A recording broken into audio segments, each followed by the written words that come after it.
యోగ వాసిష్టంలో దైవ ప్రేరణ పురుషార్థం గురించి తెలుసుకుందాం.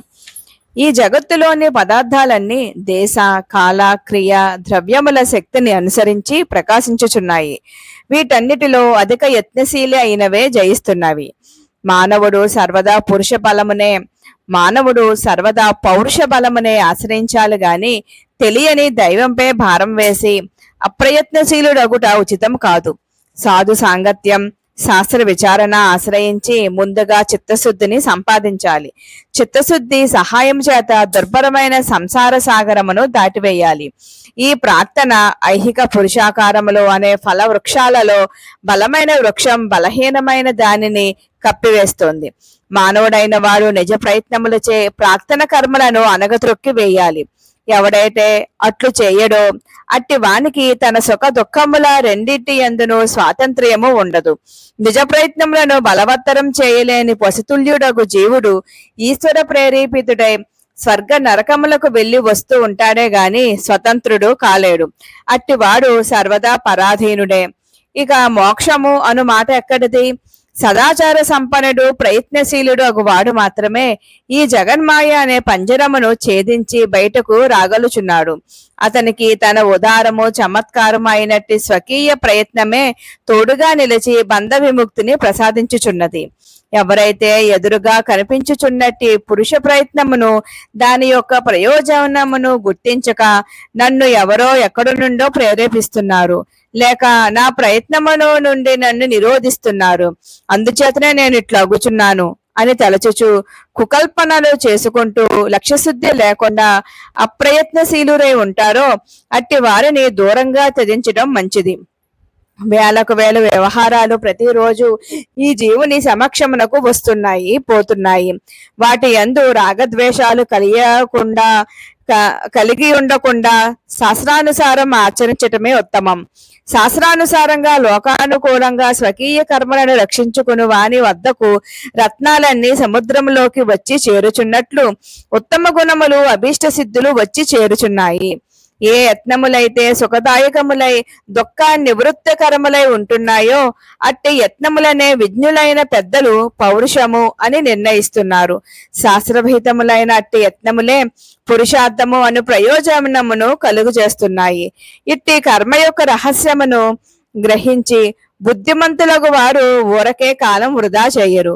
వారికి అయ్యో ప్రాప్తిస్తుందో లేదో అను రూపము గల ప్రాప్తాప్రాప్తములు ఒక లెక్కలోనికి రావు. ప్రయత్నమును అనుసరించే ప్రయోజనము ఉంటుందని వారికి తెలుసును. అందుచేతనే వారు గురుసేవ, స్వాధ్యాయనము, సాధు సంఘం, శ్రవణము, పరోపకారము మొదలైన ప్రయత్నములచే తమ చిత్తములను దోషరహితం చేసుకుంటున్నారు. తద్వారా ఆత్మోద్ధరణమును సాధించుచు స్వస్వరూపము సర్వస్వరూపము అయినట్టి ఆత్మానుభవము అను పురుషార్థమును క్రమంగా పొందుచున్నారు. అనిర్వచనీయమగు ప్రశాంతత్వమును అవధరిస్తున్నారు. కనుక ఓ రామా, నీవు సర్వ విధములైన లౌకిక పారలౌకిక ప్రయత్నములన్నీ చిత్తశుద్ధిని పొందెదను గాక అను లక్ష్యముతో చెయ్యాలి కాని మరి ఇంకెందుకు కాదు. నాయనా రాఘవ, ఈ ద్వైత వైషమ్యం అంతా అజ్ఞానము చేతనే ప్రాప్తిస్తుంది. అట్టి వైషమ్యమును నివృత్తింపచేసి సమతానందమును అను దానిని పొందుచున్నదే పురుషార్థం అని పెద్దలు పిలుస్తున్నారు. అట్టి అఖండ ఆనందమే జీవుని లక్ష్యము కావాలి. అది ప్రాప్తింపచేసే శాస్త్రములను, సాధువులను, సత్కర్మలను ఎల్లవేళలా సేవించాలి. ప్రార్థన కర్మ పరలోకములలో అనుభవించగా మిగిలినదే మనతో ఈ లోకానికి వచ్చి మన ఈ వర్తమాన అనుభవములకు కారణము అగుచున్నది. దానినే జనులు దైవమని పిలుస్తున్నారు. భ్రాంతము, అదృష్టము అయినట్టి ప్రార్థన కర్మను ఉద్దేశించి అయ్యో దైవమా, ఇది ఇట్లా అగుచున్నదేమిటి అనునట్టి వాక్యములచే కొంత ఊరట చెందుచున్నారు. వారిని అట్లే పొందని వారిని నేనేమి అనుటలేదు. కానీ వర్తమానములో పురుషాకారమును త్యజించి మూడులచే కల్పించబడిన అదృష్టమును ఆశ్రయించే వారిని మాత్రమే నేను ప్రశ్నిస్తున్నాను. అట్టి అదృష్టము ఎక్కడ ఉన్నది? ఎక్కడి నుండి లభిస్తోంది? అదృష్టమును నమ్మి ఉండునట్టి నిష్క్రియములు క్షయము వైపే నే పయనించుచున్నారని గుర్తు చేస్తున్నాను. ఎందుచేతనంటావా? నిజ పౌరుష బలము చేతనే సకల శుభములు చేకూరుచుండగా అట్టి స్వప్రయత్నము విషయములో అశ్రద్ధ కలిగి ఉండుట ఉచితము ఎట్లా అవుతుంది? వర్తమాన సత్కార్యములు ప్రాయశ్చిత్త కర్మలు శుభములుగా మారి భవిష్యత్తునందు శోభను కలుగజేస్తున్నాయి. అందుచేతనే ఓ రామ, ఈ జీవుడు కార్యశీలుడు కావాలి. బద్ధకమును అశ్రద్ధను త్యజించాలి. అతడు స్వకీయమైన పురుషకారము చేతే కోరుకున్న ఫలములను అరచేతిలోని ఉసిరికాయ వలె ప్రత్యక్షం చేసుకోగలడు. మూఢుడైన వాడు మాత్రమే ప్రత్యక్షమును పరిత్యజించి అదృష్టము అను మోహమునందు నిమగ్నుడు అగుచున్నాడు.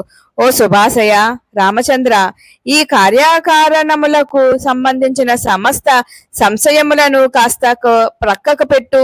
నీ యొక్క చిత్తవృత్తి బలం చేత కల్పితము మిథ్య అయినట్టి దైవము అను దానిని ఆపేక్షించటం మానివేయి. పురుషాకారమును ఆశ్రయించి ఉద్ధరణ పొందెదవుగాక. ఈ జీవుడు చిత్తశుద్ధి పొందితే అంతా సుస్పష్టమే అవుతుంది. అయితే చిత్తశుద్ధి లభించేది ఎట్లా? జ్ఞానము వలననే. జీవుని సముద్ధరించగల ఉత్తమోత్తమ జ్ఞానం లభించాలంటే వేదములు మొదలైన శాస్త్రముల చేతను సత్పురుషుల ఆచరణ చేతను వారిచే బోధించబడుచున్న ప్రవచనముల చేతనే సాధ్యం. అట్లాగే దేశకాలములను అనుసరించి చెప్పబడే ధర్మములను ఆచరించాలి. అన్ని వేళలలోనూ హృదయంలో చిత్తశుద్ధి జ్ఞానము అనే మధుర ఫలములను ఉత్పత్తి చేయగలిగినట్టి ఉపాయముల కొరకు అన్వేషించాలి. అట్టి నిరంతర ప్రయత్నములను ఆశ్రయించాలి. అందుకొరకే తీవ్రేచ్ఛ కలిగి ఉండాలి. ఓ రామ, ఒకడు కనుక చిత్తశుద్ధి జ్ఞానము పొందవలనని తీవ్రేచ్ఛ కలిగి ఉంటే తదనుకూలమైన సాధనములు ప్రయత్నములు వాటంతట అవే సమకూరుతాయి. అప్పుడు అట్టి ప్రయత్నశీలుని యందు స్ఫురించే కార్యక్రమ వ్యవహారమే పౌరుషము అని చెప్పబడుతోంది. మల్లయుద్ధ వీరుడు పోటీలో గెలవాలంటే బలము తెలివి రెండూ కావాలి కదా. అట్లే జీవుడు కూడా మాయను జయించాలంటే ఉత్తమ ప్రయత్నములచే పొందబడగల చిత్తశుద్ధి, సద్గురు సేవ, శాస్త్ర విచారణ, స్వయముగా విచారించుట మొదలైన వాటిచే వివేకము వికసించగా పొందబడగల జ్ఞానమును ఈ రెండింటిని సంపాదించుకోవాలి. కనుక ఓ ప్రియ రామచంద్ర, మానవుడైన వాడు మొట్టమొదట బుద్ధి బలంతో పురుషాకారమును ఆశ్రయించి సర్వవేళలా సర్వ విధముల ప్రయత్నించుటయే ఉచితం. అప్పుడే మానవ జన్మ సార్థకమవుతుంది. ఆ తరువాత శాస్త్రములను, సాధువులను, పండితులను సేవించి అప్రయత్నములను సఫలం చేసుకోవటమే కర్తవ్యమై ఉన్నది. మహాత్ములకు వివేకశీలురు దైవము, పురుషాకారము ఈ రెండింటి యొక్క బలాబలములను చక్కగా విచారించి పరిశుద్ధమైన లక్ష్యముతో వర్తమాన ప్రయత్నములను ఉత్సాహపూరితం చేసుకుంటున్నారు. అందుకే వారు జీవించి ఉన్నందుకు ఉత్తమమైన ప్రయోజనమును పొందుచున్నారు. కనుక నీవు కూడా జ్ఞాన సేవితమైనట్టి శ్రవణ మననాదులను ఆశ్రయించు. సర్వదా ఆత్మోద్ధరణ వైపునకే ప్రయాణించెదవుగాక.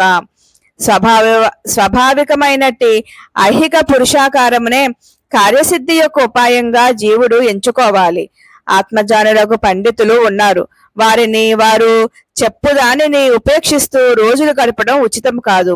వారిని సేవించుచు సత్యాసత్య వివేక రూపమగు జ్ఞానమును సంపాదిస్తూ సత్కర్మాచారణులై జనన మరణ రూపమగు సంసార భ్రమ అను రోగము నుండి విముక్తులగుటకు ప్రయత్నించెదరుగాక. శాంతిని సమతాభావమును పొందెదరుగాక. నెక్స్ట్ వీడియోలో నిజ ప్రయత్న ప్రాధాన్యం గురించి తెలుసుకుందాం.